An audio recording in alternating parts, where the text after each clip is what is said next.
Hi, thanks so much for joining us at OCD Acceptance.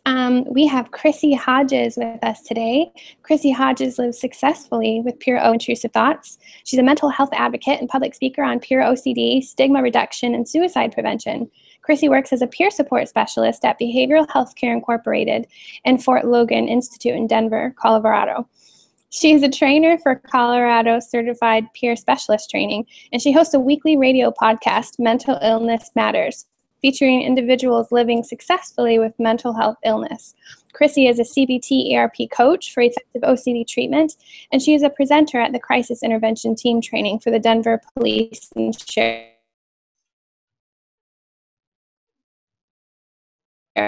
Department.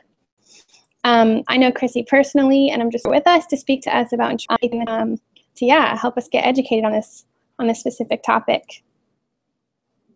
Hello. Can you hear me? It keeps freezing a little bit.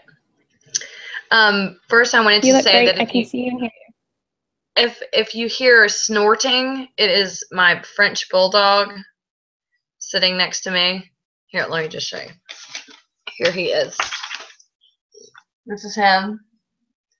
And he snorts very loud, and he's very loud. So,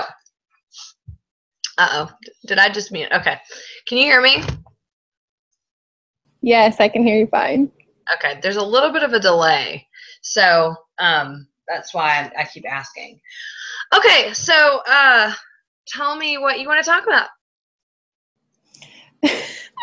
So just Pure O, just tell us about Pure O Intrusive Thoughts and what you feel like is misunderstood or what people need to know about it the most. Oh, Lord. How long do we have? Like a half an hour, 20 minutes, half an hour. Okay. So Pure O Intrusive Thoughts. First, let's start with the name. It was originally coined because when people were seen for this type of OCD, they were diagnosed as OCD, but the therapist would think, well, this is interesting because they have the same pattern that comes with obsessive compulsive disorder, but they don't have the compulsions. So we'll call it purely obsessional. Well, then it was later discovered that the compulsions were in the mind, and they tend to follow the same patterns with people. So we're talking rumination, prayer rituals, reassurance seeking, Angie, and guilty as charged. And a plethora of other mental rituals that someone can be performing right in front of your eyes and you have no idea that it's going on. So when they discovered that these were the type of mental rituals that people were having, it was, we've coined this as purely obsessional, but with OCD, you have to have three different things for it to be OCD. You have to have obsessions, compulsions, and anxiety. So they thought, well, now we can't call it Pure O. Well, unfortunately, but fortunately for us, we had already formed a community of people who identified with the horrible, intrusive, unwanted obsessions. And we had formed this community and bonded under the name of Pure O. And so now, while clinicians kind of fight that terminology and will go as far as to say Pure O doesn't exist, which makes me want to rip all of my hair out, it does not matter. In my eyes, fine, we can call it whatever we want, but if the community identifies with it, then we should keep it the way it is. So that's kind of the origin of where the name comes from. And I work with an OCD specialist here in with an OCD specialist in Denver as a peer support and a coach. So I coach people through ERP treatment. I don't provide the treatment, the specialist does, and I just help people work through that. Just because I've been there before, so I know how miserable it is. And I can tell people, yes, this is supposed to suck. Yay, you're doing it right. If you feel like crap, you're doing a good job. And so this type of OCD is one of the least known and least talked about types of OCD. However, it is the most prevalent in his practice. He sees most of his patients have, or like the majority of people that come through have this type of OCD. So the themes are typically, there are some variations, but they typically revolve around violent intrusive thoughts, sexual intrusive thoughts. I used to call them sexual obsessions, and someone said, please don't say sexual obsessions, because if people hear that, they'll think it's something desirable. It is not something desirable. It is not like porn and you're having fun with it. It is, like I always like to say, when I do speeches, I always say, if you want to know what it feels like, imagine your parents having sex or naked. And everybody's like, oh, and then I go, well, if you've never imagined it, now you just did, and now you know what a sexual intrusive thought is, because that's what it is. And some people may like that thought, so it's not intrusive, but those are things we don't want to talk about during speeches. Anyway, so they typically revolve around sexual violence, so any kind of taboo thoughts. Everybody has intrusive thoughts. There have been studies done on college campuses where when these studies were done, 99% of people admitted to having these types of intrusive thoughts. I'm assuming the other 1% probably had OCD and was scared to mark down that they had the intrusive thoughts. But that just goes to show you that every single person in the world has intrusive thoughts. Unfortunately, for people like us, we have these intrusive thoughts and we feel like we need to get to the bottom of them. And that's what starts the horrible OCD, pure OCD cycle. So that's just a little background and just how prevalent it is. The reason why people stay silent about pure O intrusive thoughts are, number one, they're so shameful. People who have pure O, like I would say 9 times out of 10, you're going to hear them say, I would do anything if I had any other thought. The OCD specialist I work with says, be careful what you wish for, and he is right, because OCD never goes away. And you may end up with a different thought later in life, and you would think, oh my gosh, I only wish I had the thought that I had when I was 20. It was so much easier. They also, so pure O comes with a lot of different challenges, the shame and embarrassment and guilt of the thoughts. I mean, in our minds, and Angie and I have had this conversation before, where it's like, oh, I wish I could, I don't really wish this, but, oh, it'd be so much easier if I worried that I was going to murder somebody, and, Angie would probably be like, oh, it'd be so much easier if I'm, worried that I would have the gay spike, but the reality is if both of us switched it around, we would be miserable in our own right. Pure O doesn't discriminate. It does not, any age, any gender, any race, any class of people, income, anything can develop this type, and typically people live with pure O, I think it's between 10 and 12 years before they seek help. It's because of the shame and guilt and embarrassment of the fears. Also, another little phenomenon about pure O is typically people who have this type of OCD, your brain tricks you into thinking if you say it out loud, that means that they will become true. And so people will keep it in for that main reason, thinking, well, maybe I'll wake up tomorrow and they'll be gone, and then I can forget all about this. So in the meantime, I'm just not going to say anything and ruin my whole reputation. The second reason is you're scared to say it out loud because you're afraid people will believe that you are capable of what you're fearing, or that you are that. For instance, having the gay spike. This is one of the most common pure O themes, is worried that you're going to turn into a homosexual, or if you're homosexual, you're worried you're going to turn into a heterosexual. This has nothing to do with your beliefs or feelings about whether or not homosexual is right or wrong.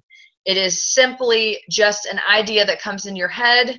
You may see something on TV and think, where someone, quote unquote, turned gay overnight, and you may think to yourself, oh my God, could that happen to me? And before then, you're always dating the opposite sex, but all of a sudden you're wondering, well, if it happened to that person, maybe it could happen to me. So people with this type of OCD fear saying it out loud, because then they think, well, if I tell someone, that's going to mean I have to come out of the closet. Or if I tell someone, then what if my family believes I'm actually in the closet and I'm just in denial? When in fact, any fear that a PRO sufferer has, and I am not giving reassurance, but any fear that people with PRO have, they do not come true. There is no recorded evidence where these have ever come true. Other unique challenges of PRO, I would say, I wrote an article about this, so let me think. What did I write? I would say the stigma piece probably hits us harder than most people with OCD. And that's a generalized statement, and maybe I'm biased because I have it. However, even when you're diagnosed and treated, you're still going to have this fear that maybe it really isn't OCD, because you still question in your mind, how am I still capable of having these horrible thoughts, no matter the amount of reassurance you get. And then you have to justify for many people years and years afterwards, even though I know it's OCD, I still have to grieve the fact that this was my chosen obsession by my brain. And you have to, and it takes a long time to come to terms with, the fear isn't rational. It's, OCD is ego dystonic, and so it has nothing to do with your character, your ethics, your morality. However, it definitely will trick you into thinking and making you believe that it has everything to do with your morality. So those are some of our unique challenges, and how miserable it is. What else do you want me to talk about? Why do you think that it's, how do I say, why do you think it's chronic? Why do you feel, so we hear all the time, especially you're always going to have it. It's to hear from sufferers who are feeling like they're in the midst of it, they're in the throes of it, and they haven't received treatment.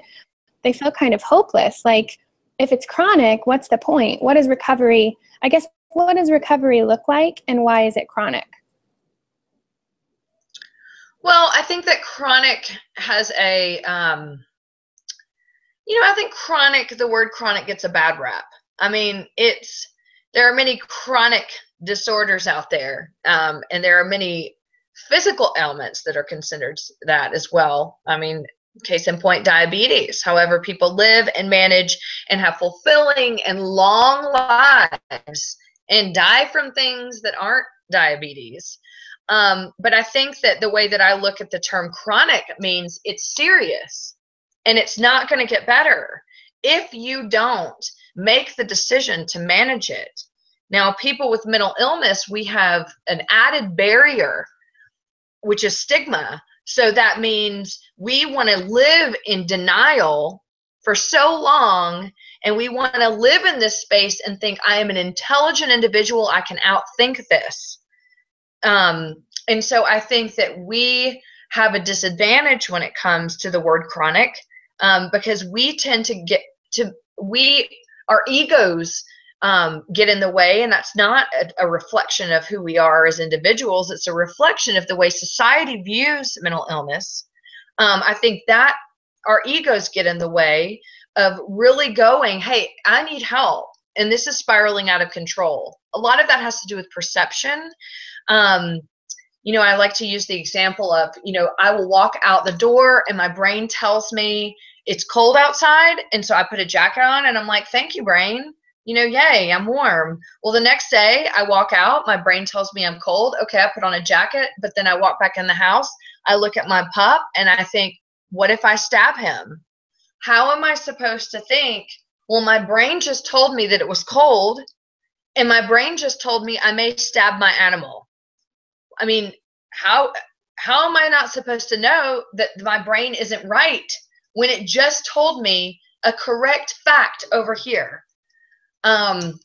So perception is huge. And so I think it takes longer when you have a physical ailment, and you're having physical symptoms and people can see them, you not only see them for yourself, but other people see them.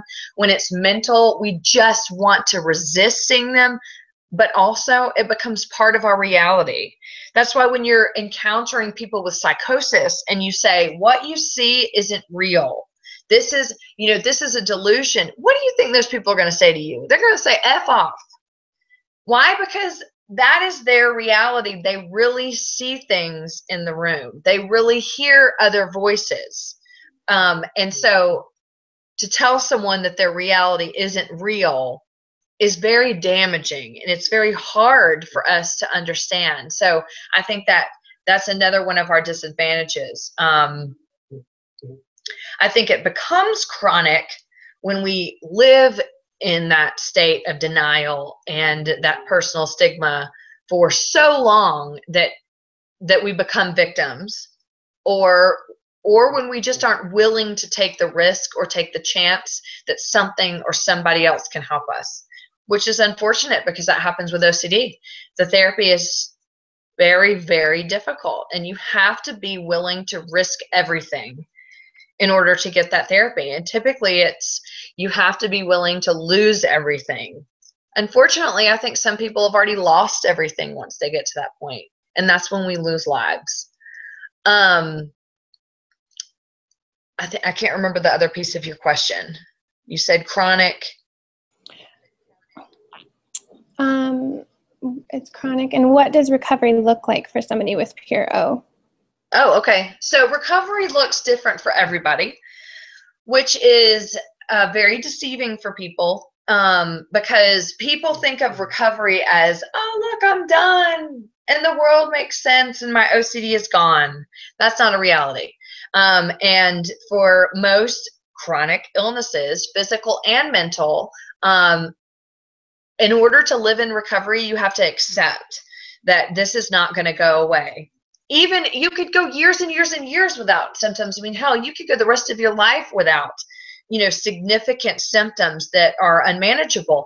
However, you have to accept that there's a possibility this is going to come back.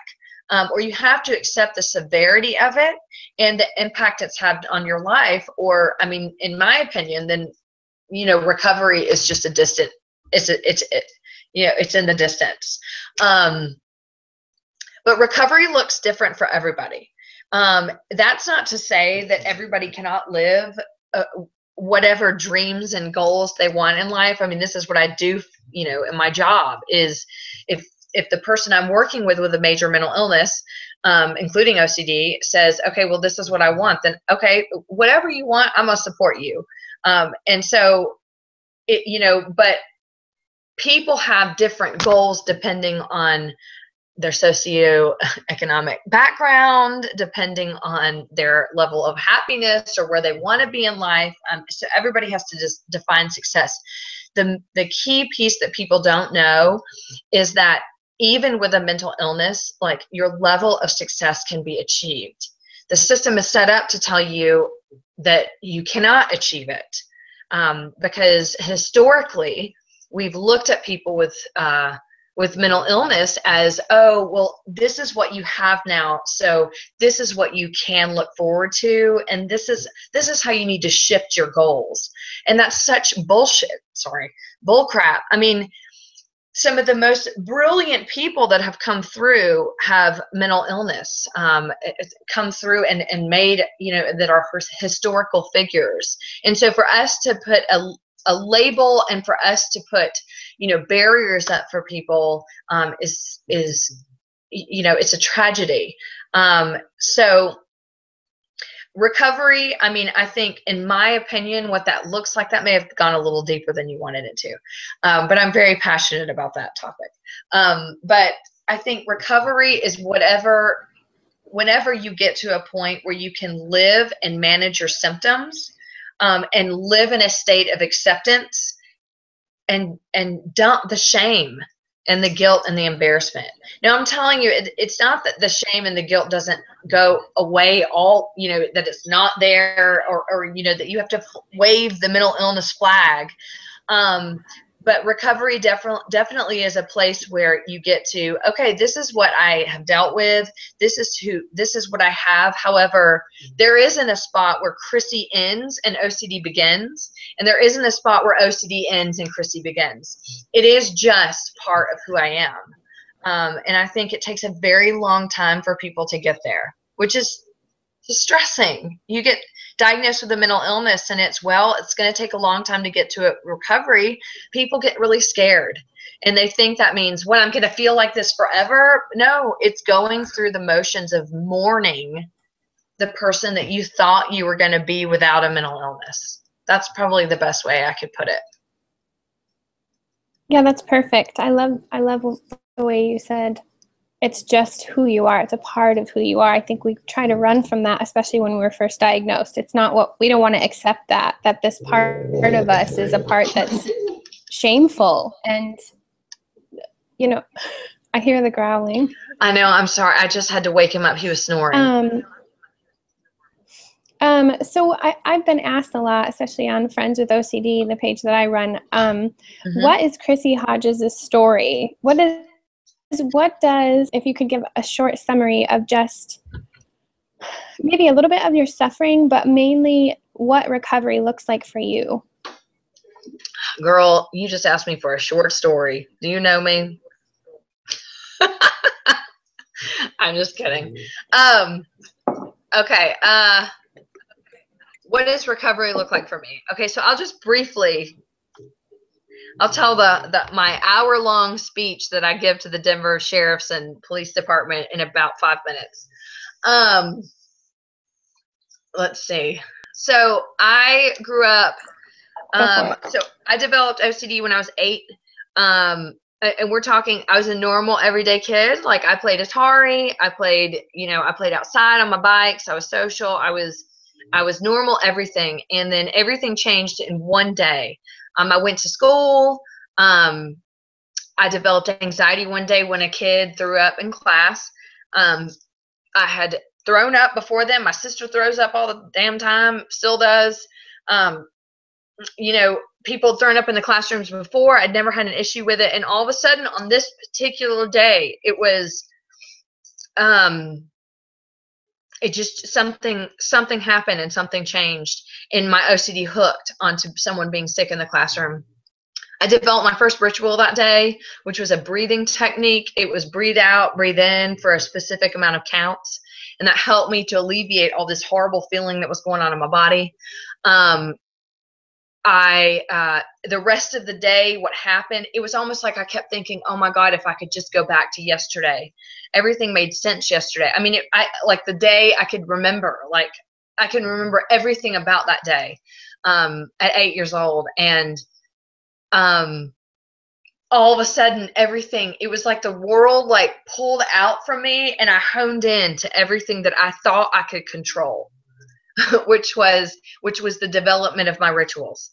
And so it was, monitoring people's faces or memorizing what people look like when they were well. So if they weren't, I needed to take action in case they were sick to escape, things like that. Prayer rituals, asking for reassurance. And when I went home that night, after a long, exhausting day, because I didn't know what had happened to me, my first thought was, don't tell anybody. That was the biggest piece. I wanted to run and fall into my mom's arms and just cry and tell her. I worried about throwing up all day. I know it's stupid, but I can't stop. But something told me, don't tell her because it's stupid. I knew, and that's the defining characteristic of OCD, is that you have insight. You have insight into, this is stupid. I know this isn't real. This isn't true, but I still get pulled back into the spin cycle and I can't get out of it. So I had that insight, but I couldn't. I was 8 years old. The only thing I knew then was that I don't believe this now, but then I thought good things happen to good people, bad things happen to bad people. And I must be bad because this is bad. And so God must be punishing me. So the only thing I could come up with is that God was directly communicating to me and punishing me. And so I must have done something wrong. So I started repentance prayers, and I started like searching my mind, and I would spend hours searching my mind for what I had sinned so I could repent and I could get back into God's favor.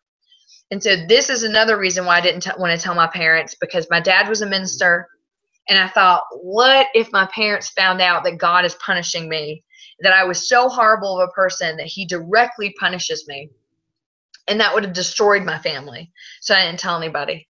And so that was the birth of OCD. And from then on, my whole life consisted of rituals. It was every day, day in, day out, for hours and hours and hours. All the while, I had this instinct inside of me to create this persona to the outside world. I wanted to be the loudest, the funniest, the most social person, like good grades, everything. Like, so everybody thought that I was this great person, so no one knew how sick I was. And I didn't think I was sick. I just thought everybody has this kind of stuff. I'm just not doing it well. They just manage it better. And into my teenage years, I started having what I called baiting obsessions. And that's when I started, and I have those every day now. But I would start to hook a little bit on certain obsessions. Most of them were violent, or they had to do with Satan. And I would hook for a couple weeks, and I would have the same feeling in my body, and I would think, God, these are related. The throw up fear has to be related because my body reacts the same. But then I just thought, well, maybe I've just done something even worse, and God's punishing me even worse. So then I would like go more into the prayer rituals and more into this. Which is called scrupulosity, by the way. It's when OCD or religion gets entrenched in your mental illness, especially OCD. And then when I was 14, the fear hooked. And that was one night I was spending the night with a friend of mine, and we started talking about sex. And I was like, oh my God, you're not supposed to talk about sex. And God's going to punish me if I talked about sex. So I was trying not to engage in the conversation, thinking God's going to punish me with, the throw up thoughts or bad thoughts or whatever. And so I was trying not to, but I was a teenager and I kind of wanted to too. And so it was very conflicting. And then she told me that she had had sex with her boyfriend. And I got so freaking mad. And I thought, why can everybody do whatever they want and not get punished? And I'm over here like I, accidentally killed an ant the other day, and somebody barfed in my class the next day. So I was so mad. And I spent the night over at her house, and I was in the other room, like just fuming. But I started feeling a really hot, weird feeling, and like that anxiety feeling. And I was like, oh God, what's wrong? And then I started having these images, and all of a sudden I pictured her and her boyfriend having sex. And I was like, oh my God, don't think about this. Like, no. And it was very graphic. And her boyfriend was hot too. And then I felt guilty too, because I thought maybe I was like being a bad friend, thinking her boyfriend was hot. But then all of a sudden, my first thought was, don't think about him. Like, you're being horrible to your friend. Like, and that passed. And then all of a sudden it was, well, why can't you stop thinking about it? Maybe that means you want to be with her. And I was like, what? And and that was the one that hooked. That was the fear that hooked. And I remember thinking, Hamilton, I know, buddy, you're just being really loud. Sorry. I remember thinking to myself, can I turn gay overnight? Like, do people turn gay overnight? Like, did I just turn gay? And then I was so sad because I didn't want to be gay, even though I didn't think it was wrong to be gay. I could not imagine being with a woman. I was like, oh my God, I'm going to have to start dating women now. I don't want to. And so I started like trying to think about like every guy I had really liked. And I was dating someone at the time, and I was like, do I really like him? Maybe I don't really like him. Do I like him? And I'm trying to like conjure up feelings and remember what it was like to kiss him. And then it hit me, and I was like, oh my God, this is punishment for talking about sex. And I was like, God's just amped it up. He just went from the throw up fear to whatever else fear to this. But it was torturing. I mean, and it was all consuming. I mean, that kind of fear, most of the sexual fears, God, you just can't get away from them. I mean, because anything will point to this or that. I mean, I'd be riding down the road and a song would come on. I'd be like, I like that song. And then they go, oh, that was the Indigo Girls. And I'm like, oh my God, I only liked it because they're gay. I mean, it was everything. Everything. I mean, I could not prove or disprove to save my life. And so I lived with it, you know, and I was deeply entrenched in the religious culture in the South. And so a lot of people were anti-gay, even though I wasn't. You know, I didn't care either way. Like, and I wouldn't have even cared if I was a lesbian. I'm like, bring it on if I am, but I'm just not. It was so weird. I was like, I wish I could just come out of the closet. I wish that's all it was. But it wasn't. And that's what made it so excruciating, because there wasn't a simple answer. There wasn't some, you know, I'm just having anxiety because I can't come to terms that I'm gay. I really didn't want vagina. I'm just going to say it. Like, I didn't want it, but I couldn't like come to some concrete evidence. Even though like I was in love with someone for 2 years during high school, I would still make out with them and be like, maybe I didn't like it. It was so bizarre. And then, so I went to college, and all the while I would have these like, this is not 5 minutes. I'm so sorry. All the while I would have these depressive swings. And I would think to myself, you know, okay, well, just hang on, Chrissy. Like, the last one only lasted 2 weeks. You know, hang on, because if it lasts any longer than 2 weeks, then you need to be scared. But they always passed. And I used to think they'll always break, Chrissy. They'll always break. But I also thought, one day it's not going to break. And what are you going to do? And I made a pact with myself when I was 15 years old. I said, if it doesn't break one day, I will kill myself, because I will kill myself before I tell somebody. And it was very matter of fact. It was not emotional. It just was. And so that day came when I was a junior in college. And again, I was like all-star everything. Like, I had a full ride scholarship. Like, I wanted everybody to believe I had it all together. I was an athlete in college, like great grades. I was social, blah, blah, blah. And I hit a depression in my junior year. And I just couldn't escape. And I held on to this depression for 3 months. I can't believe it. Now it's like 3 days, and I'm like, give me my freaking Zoloft now. And so it didn't break, and I prayed, and I just thought, God, I've done something so bad to offend God at this point. There's just no turning back.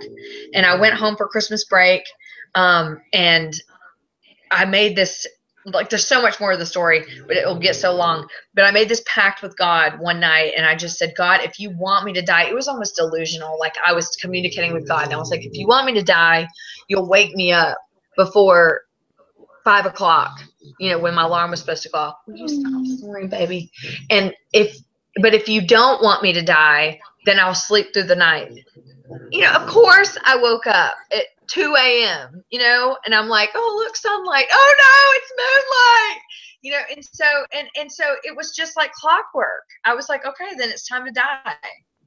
And so I don't know if this is too graphic. I don't know if I should get graphic, but anyway, I decided to lay in a creek bed that was frozen, almost frozen, and a knife wound to the stomach.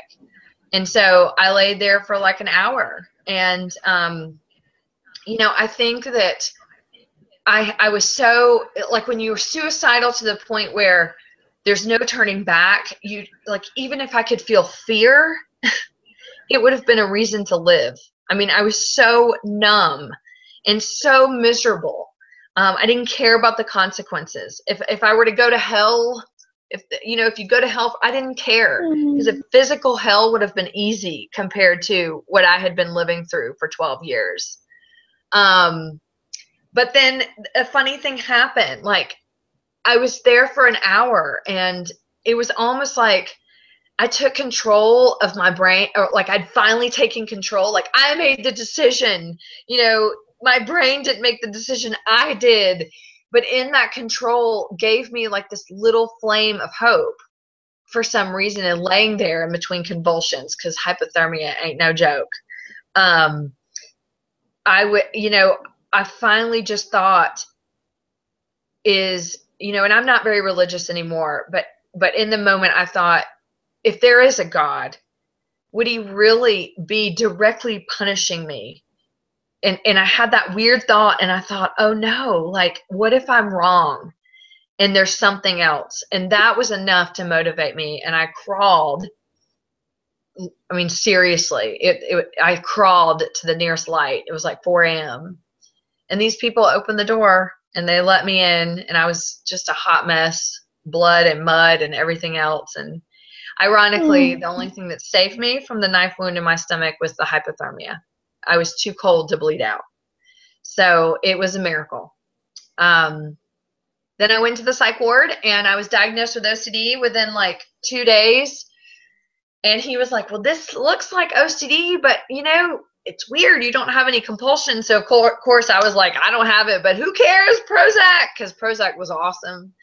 And then I went straight back to school. And then the next year I got off meds and I relapsed. And that's when I advocated for myself. And I just thought there's got to be another way.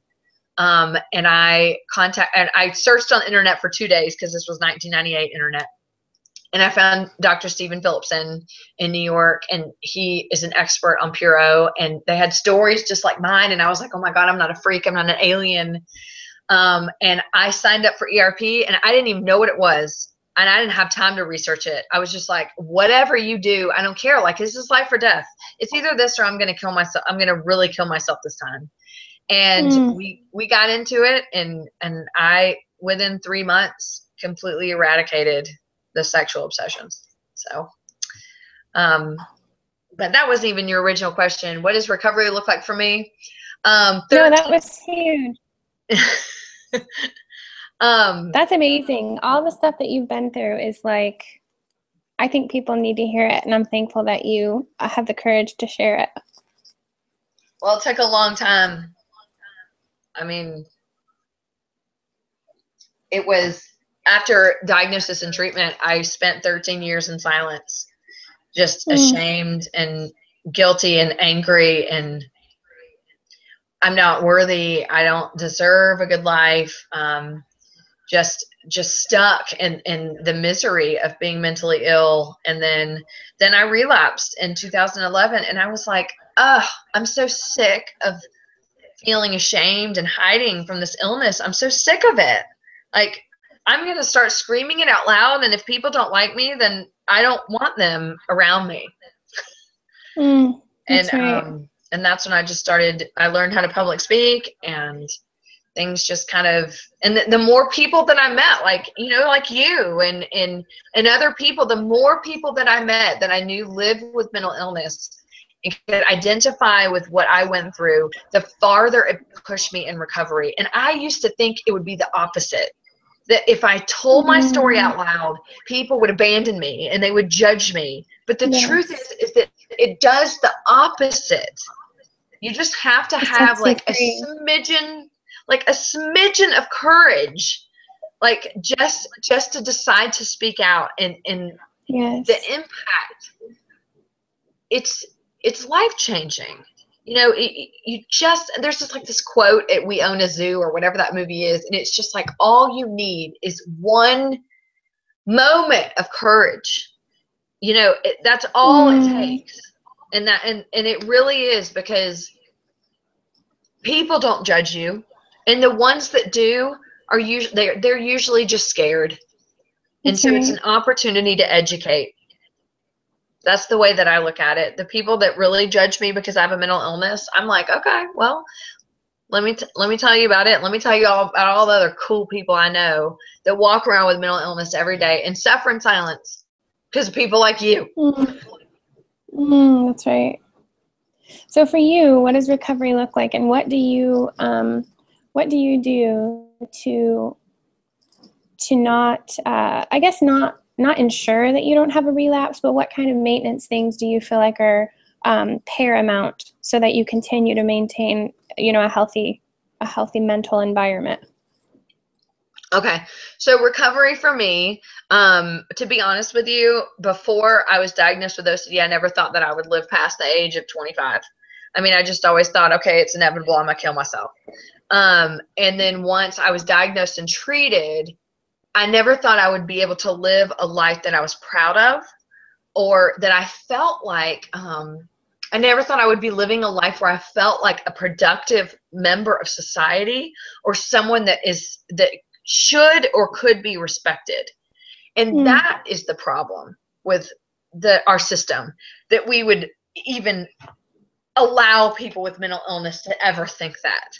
Because the people that I know with mental illness are some of the most productive members of society and the most incredible people that I've ever met. But now that I'm in recovery, I guess what I'm saying is I never knew what recovery looked like until I started to believe it was possible. Which when I started down that road, what I wanted was, I wanted to be comfortable in my own skin. I mean, I wanted to be a person that was worthy of my own love. And I mean, I don't know how to explain that other than I wanted to love who I was versus loathe myself, which I did for so long. Wishing I was somebody else, or wishing I could be different so I didn't have to live in the skin. But I also wanted to be able to give back to people, and to be able to use my story to help other people. When I was 20 years old and I was diagnosed and in going through a relapse right before treatment, I sat on the steps of my psychology building, and I remember looking up and going, what if one day I could tell my story and it could help someone? And OCD shot that down real quick. It was like, girl, you're not telling that story to anybody, because they would judge you, they wouldn't believe you, and they would reject you. And I remember thinking, so to me, that's part of my recovery, because that's what I'm doing now, is helping people. And I'm not diagnosing them or giving them meds or giving them treatment, but what I'm doing is saying, you can do it. If I can do it, you can do it. So, but on a daily basis, I guess, like daily maintenance, what's really important to me is self-awareness. So that was the biggest key.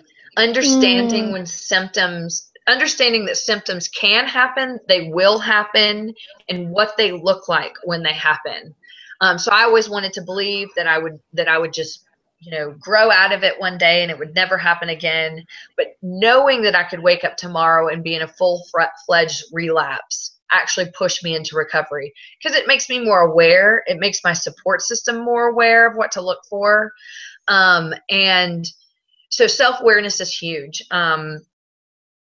So how I maintain recovery, if I have a big change coming up, or if I'm experiencing a loss, and that doesn't have to be huge, it just has to be, someone I'm friends with quits work, and I'm going to miss them being there. That's a loss, and that's a trigger, and that can trigger a relapse. So I have to be very aware when those things happen of, okay, let's monitor. How am I asking for reassurance?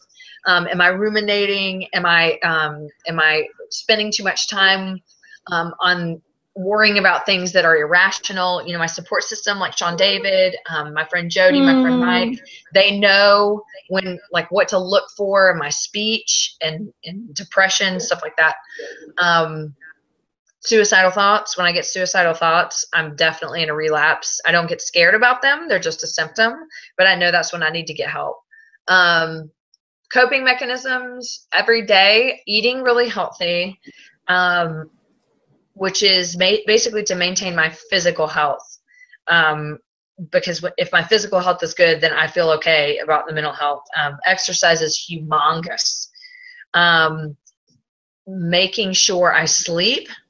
When I don't. Can you hear me? Are you there? Yeah. Can you hear me? You froze for a second. Hello? I'm here. Are you here? Angie, hello. Hello? Sorry, I lost it. Go ahead. Yeah. Oh, it's Hear me okay. fine. Are you there? Anyway, so just, you know, maintaining my, making sure I'm sleeping and making sure I'm doing, and, you know, just making sure I'm taking a lot of time to myself, and doing the things that I love and not overloading myself.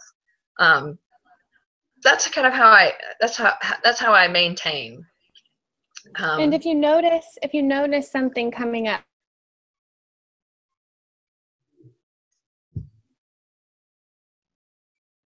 uh-oh. Hello. if you're more should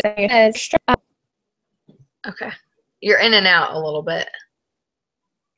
When you notice that you're getting that your symptoms are kind of exasperated, what do you do? When somebody says to you you're seeking reassurance, or you notice that you're ruminating more, having thoughts, what do you do? I first tell them that they're stupid and they don't know what they're talking about. I do. I love denial. To be honest with you, if I go into a relapse, I have to take a day or two to grieve, and I do. And I get real sad and I get real angry, and I isolate and cry and drink a lot of wine and do it, and so that's just part of my process. But once I move through that, then I alert my support system. So I have about 5 people in my support system, and I just say, okay, here's what's going to happen in the next few weeks. I'm going to call you. I'm going to need you to answer. But if you can't be there for me, please tell me you can't. So, like, it's not like be on call for me, but they're allowed to create boundaries with me too. But I usually just say, I'm going to call you. I'm going to be irrational. I'm going to want reassurance. Don't do this. Do this. I make sure that I'm not isolating. I have the crisis line, the suicide line right there, so I know what to do if I'm getting to that point. And I also know where to go if I get really suicidal. My support system will know, okay, we need to go, let's go. So they know exactly where to go. But basically it's, I'll contact my med provider. I make sure I'm on the right type of medication, and I have ERP specialist handy, like the numbers handy. If I feel like it's gotten to that point that I need to go back through ERP, then I will tentatively schedule a session. But typically I will go into a relapse because of depression. So I have to get the depression under control first. I get more depressed typically than OCD symptoms when I go into a relapse.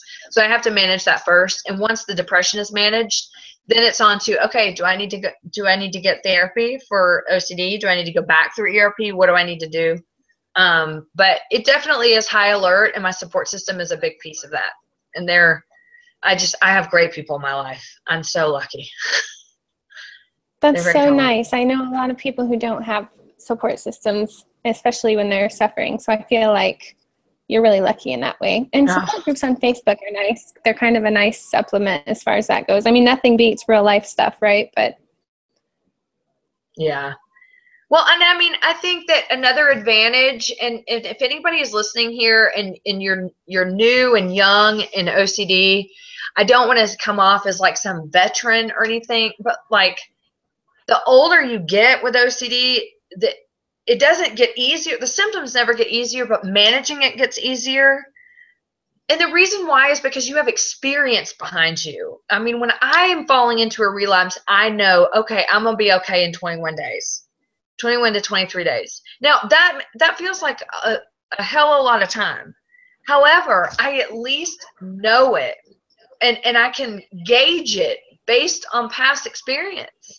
It's okay. Well, at 13 days, I should expect this. And the reason why I know this is because I keep notes. I know how things happen. It's all patterns with people. And so I know myself, and I know when it's going to break. Of course, like during that 21 days, I'm going to tell you every time I go, well, this time it's not going to work and I'm going to be institutionalized forever. Like that's OCD talking. However, I mean, the older you get, the more you're able to recognize when it's OCD.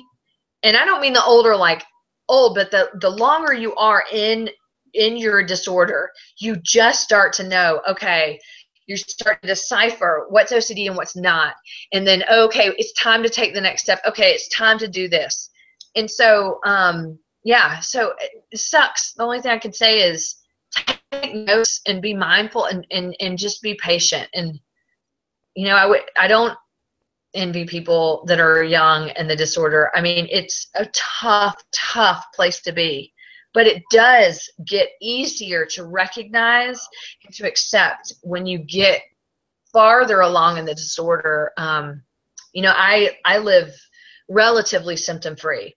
I mean, I still have OCD thoughts every day, and sometimes they're worse. Like I relapse. It's only been a year since the last time I relapsed. But you know, I pulled it together in less than a month, which seems like a long time, but considering like before it would take me like 6 months or a year, like that's pretty good. Huge. Yeah, that's huge. So even now, so I'm in recovery, right? I'll be talking to Chrissy and she'll just notice, by the way, that's OCD talking to me now. You left like 15 minutes ago. Hell, how did that even, so it's kind of annoying. It's a little annoying, but it's so. I know. It's such a, because she's teaching, just that she becomes to you and you're brave enough to say, okay, Angie has just signed off. I'm talking to OCD. And I really appreciate that. So anyways, well, we've run out of time and I'm just so thankful for you and for all the work that you do. You've been such a bright light in my life, and you've really goaded me on and given me the courage and the motivation to make hard choices, push forward when I'm suffering and when life just really sucks. There's a light at the end of the tunnel. I think one of the things that you've probably taught me the most in the short time that I've known you is self-love. And that was something that I didn't do very well. Just self-love and being kind to myself. That's something that I've learned from you. So, and I really feel like that came out in your message tonight. So I hope a lot of people are listening, and I hope that they continue to listen. This is going to go up on YouTube when we're done. So, thank you. So yeah, so.